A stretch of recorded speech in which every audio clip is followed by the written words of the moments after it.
Hey, what's up? So, first things first, sorry about the lighting. I'm in my basement, but today I'm gonna talk about the kits I'm using. It's been a while, so the kits are a little bit simple.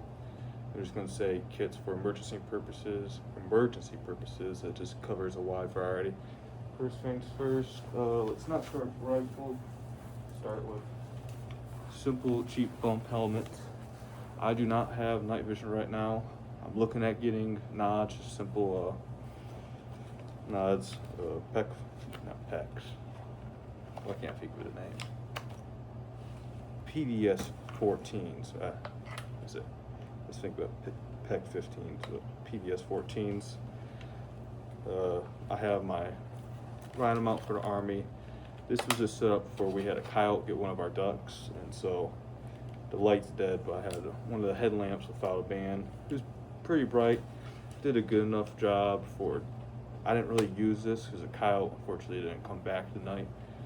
But if I needed to have another light on my head, I have a light on my gun. But the last time we had a coyote, I got 3 shots off, and the gases just blinded the light, so the coyote was able to get away. So I was having another light either on my head, I can pull down and still see the coyote and move away from the gases, or how I used it that night was after a little bit, I set my helmet down on the hood, just had a little, I set it on the second lowest option for brightness so that it was just a little bit ambient, helped me see some eyes but not be a big bright beam like what's on my gun to scare away the coyote. But anyways, I'm unfortunately have a minimum wage job right now. Night vision's not quite in the budget, but I'm saving up for it. I have the rest of the not rhino mount. Rhino mount's right here, J-arm. I guess I can go over it. So if I did have night vision, I would have a J-arm set up on it. I don't really use this. So what this is this goes on the end, and I guess it's kind of just the cap so that you don't have, when you have your PVS 14 on, if you have it on a very bright option, because if it's a low lume, no moonlight, just a very cloudy dark night, and you turn your brightness up to see farther away, but when you're not directly on it, you have it flipped up. Don't have it flipped the bottom way, or just even sometimes you're not actively looking out of it, it's quite bright and irritates the eyes. So having one of these caps on it, when you press into it, it opens, and so you're able to see. But when you're not actually looking through it, you can back off, and it's not just shining a bright green light into your face. I think I had this in my hunting kit, so I have some face bake and a mosquito net on it.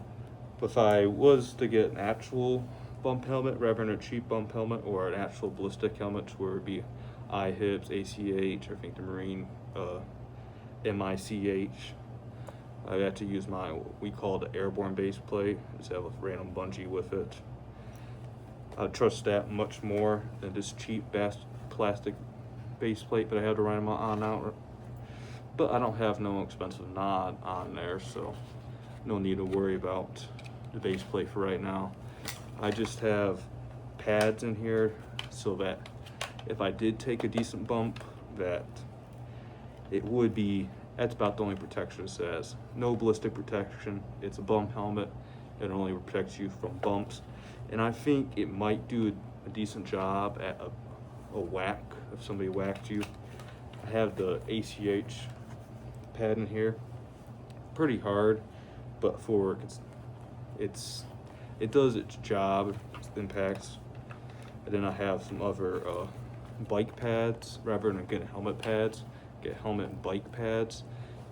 These are almost kind of like memory foam, but not quite. I feel like they do a decent job. I have that line around to fit and contour to my head. So hopefully when I do get my nods, that it fits my head just right. I had a chin strap loose because I have Ear Pro, and that's what I'm about to get into. I rambled on. This has got the mounting points here. Is what I should do is get the actual mounts here, so I don't need to use this. Is I got some cheap flashlights off Amazon. Because I was thinking that, man, I just don't want to even if I do have not my night vision, I don't want to run a flashlight version that way off my Rhino mount. And so I've looked at Amazon and I have these cheap red lights, which be better for predator hunting, which is probably gonna be most what I use this helmet for. And these, they shine decently far. They're telescoping. I don't remember how cheap, probably no more than $8. They work decent. So if I have them on a helmet, just, it's more of not like direct. I have another flashlight that's more, more like a spotlight that can tunnel down, really shine out 300 yards or however many yards you need it to tell. This is a green version as well. Just they have another different color. I haven't noticed too much of, supposedly red and green supposedly is supposed to scare off wildlife less than white light. In my experience, haven't really noticed that too much, but I know coyotes are more skittish, so that's why I have it just in case. So that was the helmet. Let's get into the gun. Just a simple, basic AR-15, random upper, PSA lower, nothing special. That's it. I have my flashlight duct taped, not because I don't have the budget for a weapon mounted light.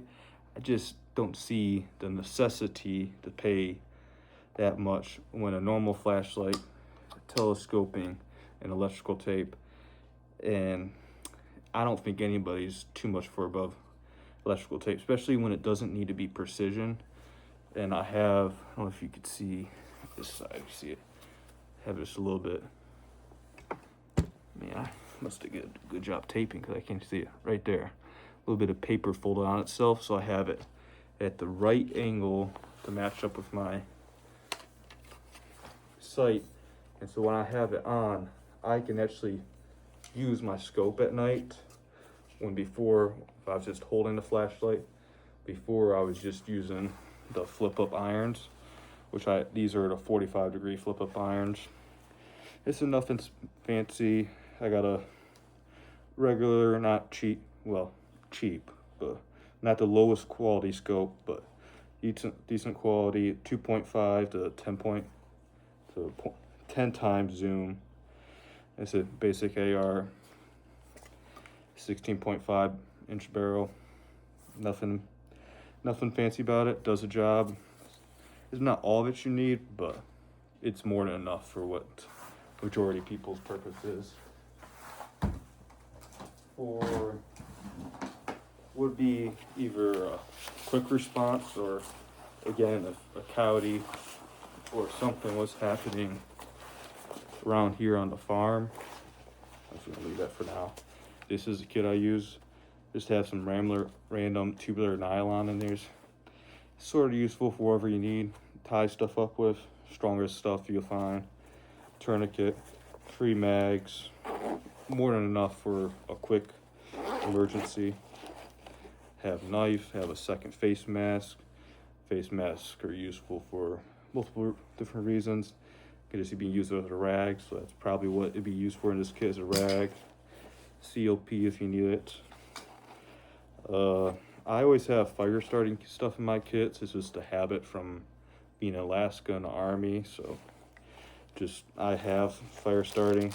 Have Ranger Ear Pro, Gerber, whistle, Ranger bands, flashlight, another with lighter, just redundancy on the fire starting stuff. Not really needed on a quick emergency kit, but just what I throw and always keep in my kits is fire starting. It's just habit.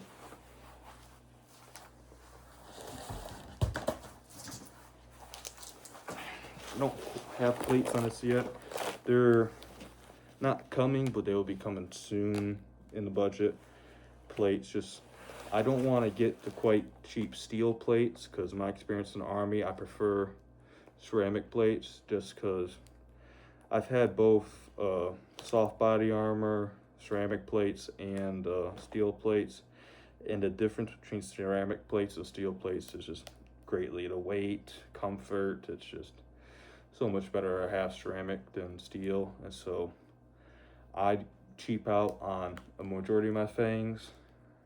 Body armor, something that you probably shouldn't cheap out on. And I'm definitely not going to cheap out on steel just for the comfort aspect of it. But this would be still for an emergency, but emergency requires a little bit more action. So start off, have IFAC. So if I had put in place, this is more for a direct action emergency. Individual first aid kit, pretty basic. Cause I got the basic bandages, Israeli bandages, compression bandages, gauze. It's got chest seals, tourniquet in there. I'm not gonna pull it out. I think I also got my needle decompression in this one as well. So I'm gonna pull it out. It's easy to pull this style out. It's not quite so easy to shove it back in, so that's why I'm not gonna pull it out. I also have more, I think, a couple more tourniquets and Israeli bandages in my little back panel. But your IFAC should be, because it's your individual first aid kit, should be a lot more readily accessible than your back panels. Even though I can get into this back panel, if you're needing your first aid kit, you need it to be right there for you to grab it. This one set up for just everything. So knife right here, shotgun shells. It's set up for have my shotgun, which is just a 20 gauge with a rifle barrel on it, just because it's nice and short. I don't have a sling on my rifle for this loadout. I probably should have a single point sling so that I can drop my rifle whenever I need my shotgun.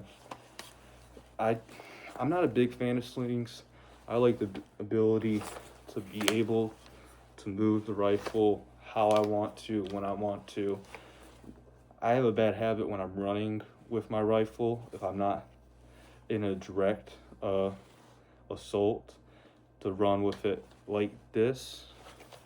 Sometimes if I'm in a direct assault, I'm gonna run with it in my work zone or in the low ready. But I have a habit of running with it like this or like this, and so I can't really do that with the sling. My preference is at the sling, and then slings dig in. I like the ability to rest on the IFAC when I had different kits, or my not taps. I use taps, but I have just a simple chest rig. Rest on chest rig, and that's no issue for me. I don't need a sling to rest a rifle. That's how this one's supposed to be. The shotgun. The sling's it's a hunting sling. It's not meant for slinging around, but it's not too hard to get off. I have right now it's mainly 2-shot, but I have buckshot and free slugs. I need to change it all out to be buckshot. I don't still have too many. I think I want to run still my 20 gauge. My 20 gauge is the only one I have a rifled barrel with, and so that's why I kind of prefer it. And so I think for overall, I'd want top to be slugs and the rest of this to be buckshot. 2-shot works for now. It's just 2-shot just kind of be more of a multi-purpose, wherever I need to shoot a lock on a door, or destroy anything. 2-shot is going to get the job done. For most, but buckshot would do it better, so that's why would prefer buckshot. But for right now, the 2-shot that I have, if something needed to go down, 2-shot would work just fine. I said the rifle barrel, just because it's shorter. Rifling for slugs works better. I would say the sights on it aren't going to be any better than a regular bead on a shotgun, especially since I'm pretty familiar shooting a shotgun. Even I have semi-autos. I just prefer pumps. Or I would prefer a pump in an emergency situation. A semi would get you that you'd be able to stay on target better, and it would auto load it and faster. Once you can pump, I can pump pretty fast, but auto load is, I think, generally always going to be faster. But just in my mind, autoloaders have higher jam rates, especially when dirty. And so no matter an emergency situation, I've never really had a pump.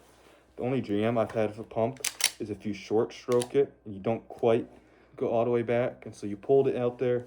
There's now two, what's it called? Shells in there. But you didn't pull it quite far enough back for it to eject all the way. It started to eject, and then you start ramming it home. And that's going to cause a stovepipe. And that's going to be your malfunction. That's most common malfunction for a pump. I don't really see any other ones. You can pump them as hard as you want to clear malfunctions. I just prefer the simplicity of a pump action. So for most part, most emergency scenarios, it's gonna stay on my back until needed. So I can get most things done with my AR. I like this kit even though I don't have plates in it yet, just because it's slim. I can run fast and do whatever needed. I have in the back panel, I have chem lights. I think I threw a random compass protractors. I threw tubular nylon in, just 'cause it's always good to have. I need to add more stuff that'd be more situation dependent to that back panel. As that, I'm not a big fan of back panels just because sometimes they are harder to reach, but I want this one to be slick, and so the back panel helps work to keep everything slim through side and through the front. The shotgun shell carriers are easy rip off there. So they got 6 mags that go along the body. It's a rather simple kit. I said even with the 2 guns, back panel, nothing really bogs me down. I have the ability to also add battle belts to it. Not a big fan of battle belts, but in a situation with a battle belt, again, helps keep you slim, not getting too loaded and too bulky. So if I had more situation dependent needs, I can put them into pouches. Gloves on a battle belt. Biggest thing with battle belts would be the dump pouches. It's just situation dependent whether or not you need a dump pouch to retain your mags. With this setup, I would not be able to retain the mags effectively. It would take me a little bit too much time to get it back into elastic in the heat of the moment. It's possible if the situation was rather cold or slow, I would be able to get it back in if I focused more on it. But I feel like for most situations, if I needed this kit, I'm not too worried about retaining mags. If I needed to, I could fight back or retreat to a position where I have more ammunition, more mags saved up. And so that's it. Pretty basic emergency kit, whether it be for varmints or not varmints.